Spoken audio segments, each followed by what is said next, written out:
আমরা প্রতিদিন যাদের জন্য এত পরিশ্রম করছি, যাদের হাসি খুশি রাখার জন্য নিজেদের সুখ বিসর্জন দিচ্ছি, একবারও কি ভেবে দেখেছেন আমাদের চোখ দুটো বন্ধ হয়ে গেলে, আমরা মরে গেলে তারা কতদিন আমাদের মনে রাখবে?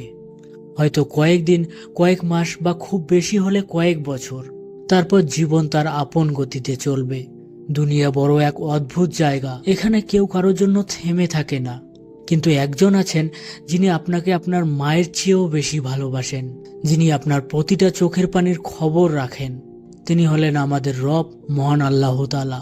তাই সব সময় আল্লাহর কাছে ক্ষমা চাইবেন ও তওবা করবেন। আপনি হয়তো ভাবছেন, আমি তো অনেক গুনাহ করেছি, আল্লাহ কি তাহলে আমাকে ক্ষমা করবেন? শুনুন, আল্লাহ তাআলা বলেন, হে আদম সন্তান, তুমি যদি আকাশ সমান গুনাহ নিয়ে আমার কাছে আসো এবং আমার সাথে যদি কাউকে শরিক না করো, তাহলে আমি সেই পরিমাণ ক্ষমা নিয়ে তোমার কাছে হাজির হব।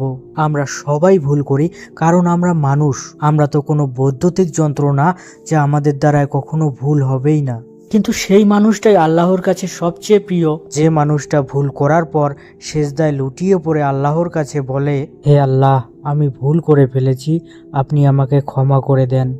তওবা করতে কখনো দেরি করবেন না, কারণ শয়তান সব সময় চাইবে আপনাকে আল্লাহর রহমত থেকে নিরাশ করতে। তাই বেশি বেশি করে আল্লাহর কাছে ক্ষমা চাইবেন, তওবা করবেন ও আল্লাহর শুকরিয়া আদায় করবেন।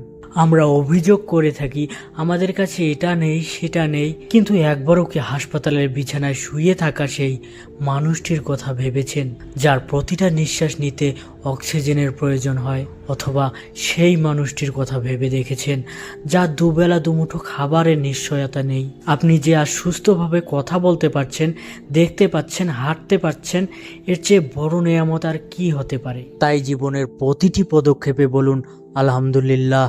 আপনি যখন আল্লাহর শুকরিয়া আদায় করবেন, তিনি আপনার নেয়ামত আরও বাড়িয়ে দেবেন।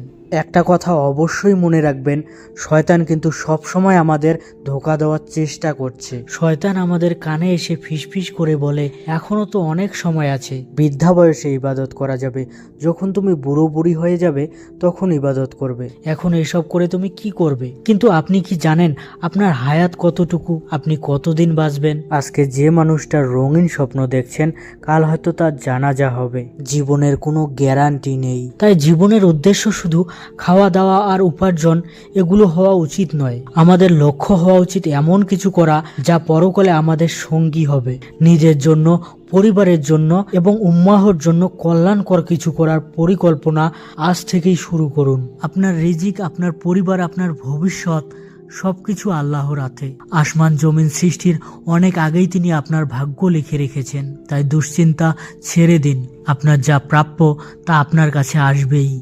শুধু মন থেকে আল্লাহর কাছে চান, তিনি সব জানেন, সব শোনেন। যখন পুরো পৃথিবী আপনার দিক থেকে মুখ ফিরিয়ে নেবে, তখনও আপনার রব আপনার জন্য অপেক্ষা করবেন। তাই আসুন আমরা সবাই মিলে দুনিয়ার মোহে অন্ধ না হয়ে আমাদের আসল ঠিকানার জন্য প্রস্তুতি নেই। হে আল্লাহ, আমাদের সবাইকে হিদায়াত দান করুন এবং আমাদের শেষ পরিণতি সুন্দর করুন। আমিন।